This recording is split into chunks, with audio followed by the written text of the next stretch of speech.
The scariest part of losing yourself is that you don't notice it happening. You don't wake up one day as a stranger, you fade quietly. So quietly that by the time you realize you're gone, you can barely remember what you looked like. I was 45 years old when I noticed, and I didn't notice it in some grand, dramatic moment. I noticed it in the smallest, strangest moment. I was at dinner with people I work with. Someone told a joke. It wasn't funny. It was actually kind of mean-spirited, the kind of joke that makes you uncomfortable, but everyone's already laughing. So you have to make a choice, laugh along or be the person who didn't get it, who's sensitive, who's difficult. I laughed. But something inside me froze, like a glitch in my programming, a moment of awareness so sharp it hurt. Because it wasn't just a lie one fake laugh to fit in. It was a habit, a reflex, an automatic response that I wasn't even conscious of until it was already done. And in that second, in that moment of watching myself perform, a horrifying thought hit me. How long have I been doing this? How long have I been performing instead of living? The question cracked something open. Suddenly, memories started flooding in. Not new memories, old ones. Ones I'd been walking past for years without actually seeing them.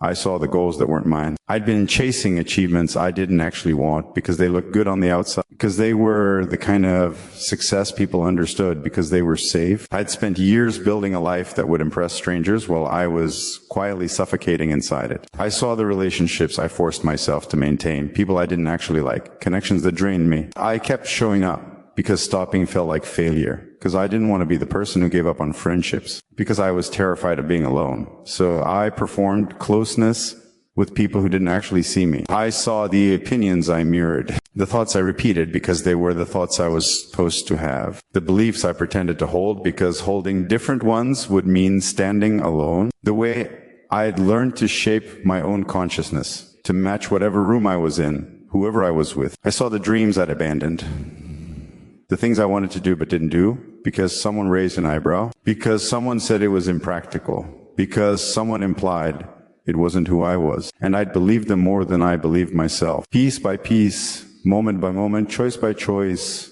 I had traded real identity for acceptance. I had dismantled myself brick by brick in service of looking like something people could understand. I had erased myself in increments so small that nobody noticed. Most importantly, I didn't notice. Here's the dark psychological truth that nobody talks about. You don't lose yourself all at once. You lose yourself one compromise at a time.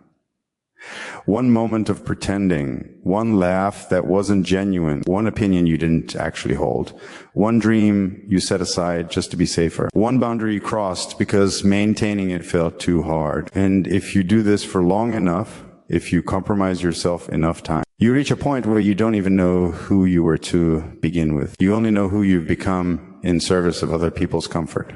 I didn't even know who I was anymore. I knew who people wanted me to be. That version was very clear. She was easy, agreeable, reliable, always available, never inconvenient, never too much, never demanding, never asking for anything that might be weird or difficult or require someone else to adjust.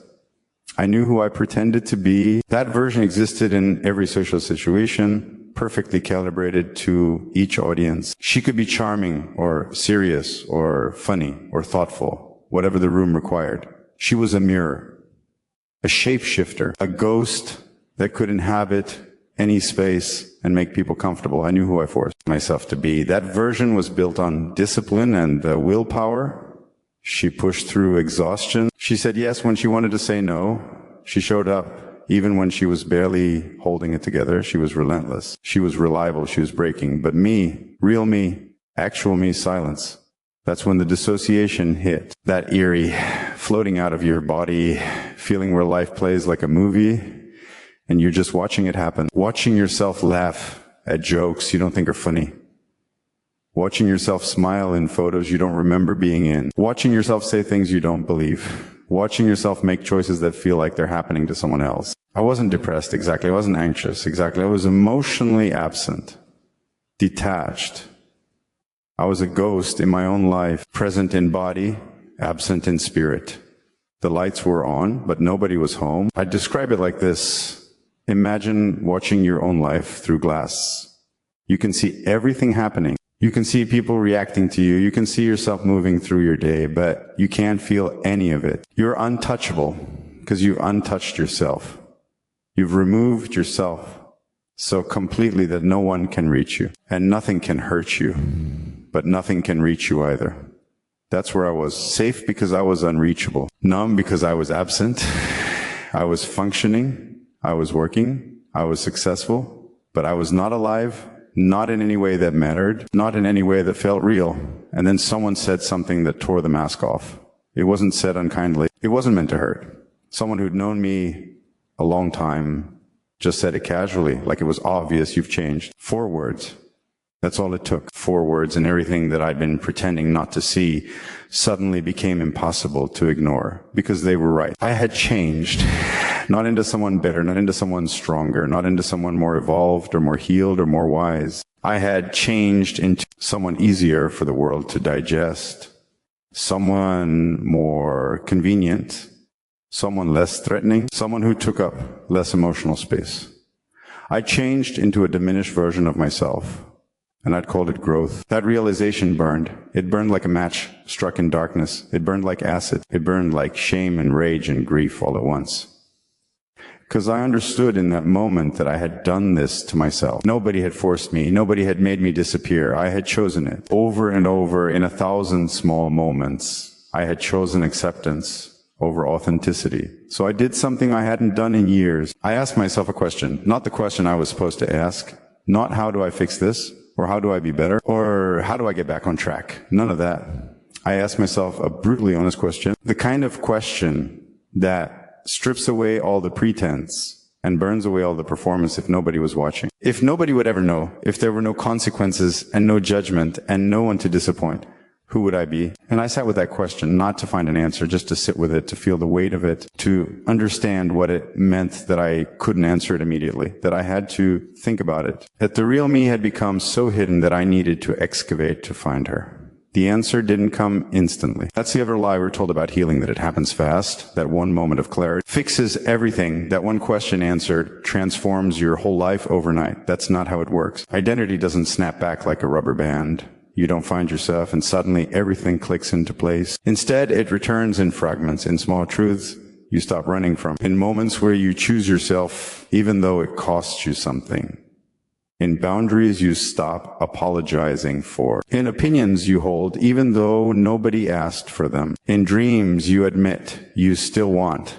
even though you thought you'd kill them. Slowly, so slowly that I didn't trust it was actually happening, the real me started to resurfacing. I started to laugh at jokes I actually found funny and sit in uncomfortable silence when something wasn't funny. I started to say no to things I didn't want to do.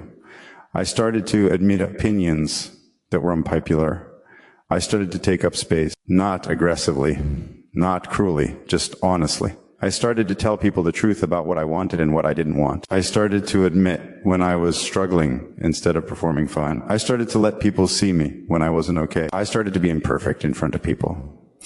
And something strange happened. Most people didn't leave. Most people didn't reject me. Most people actually seemed more interested in the real me than they'd ever been in the performance. The ones who did leave, they'd only ever been invested in the performance anyway. And losing them meant gaining myself back. I'm 56 years old now. That moment, the one where someone said, you've changed, and I finally saw what I'd become, that was 11 years ago. And it was one of the most important moments of my life. Not because it was pleasant, but because it was true. Here's what I understand now that I didn't understand then. The version of yourself that you perform becomes your prison. The more real it looks, the more solid it seems, the more people believe in it, the more trapped you become inside it. Because eventually you realize that the people in your life, the relationship, you have the status you've achieved, none of it is actually connected to you. It's connected to the performance. And that's a very lonely place to be. You're surrounded by people who love a version of you that doesn't actually exist. You're achieving success that doesn't actually feel good because the person achieving it isn't actually you. You're living a life that looks great from the outside and feels hollow on the inside. And the worst part, you did it to yourself. Nobody forced you to perform. Nobody made you disappear. You chose it. Because disappearing felt safer than being seen. Because performing felt more controllable than being authentic.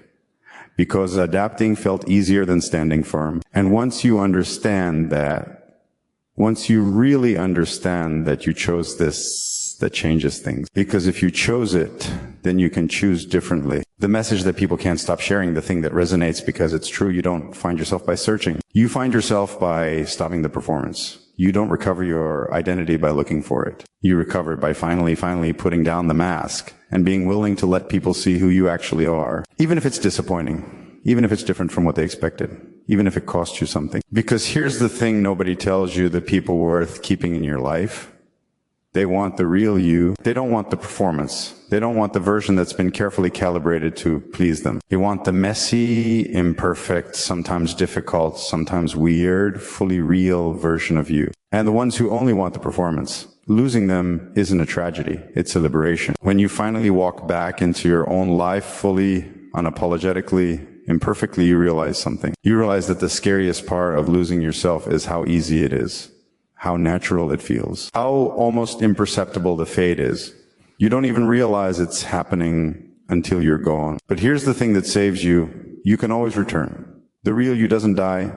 She doesn't disappear. She just gets buried. And as long as she's buried and not dead, you can dig her back up. It's work. It's uncomfortable. It means disappointing people. It means being different from what they expected. It means standing alone sometimes. It means having opinions they don't like. It means wanting things that are unpopular.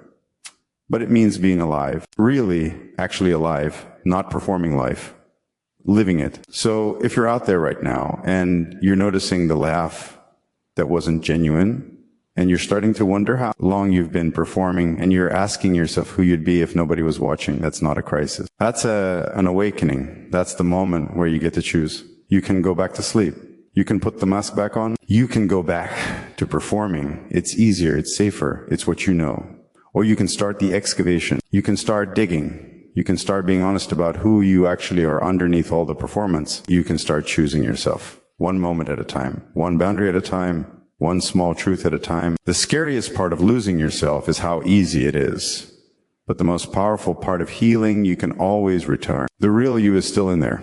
She never actually left. She's just waiting for you to finally stop performing long enough to let her back in. So stop performing, stop pretending, stop adapting, stop disappearing, come back to yourself, and then watch what becomes possible when you finally show up as you.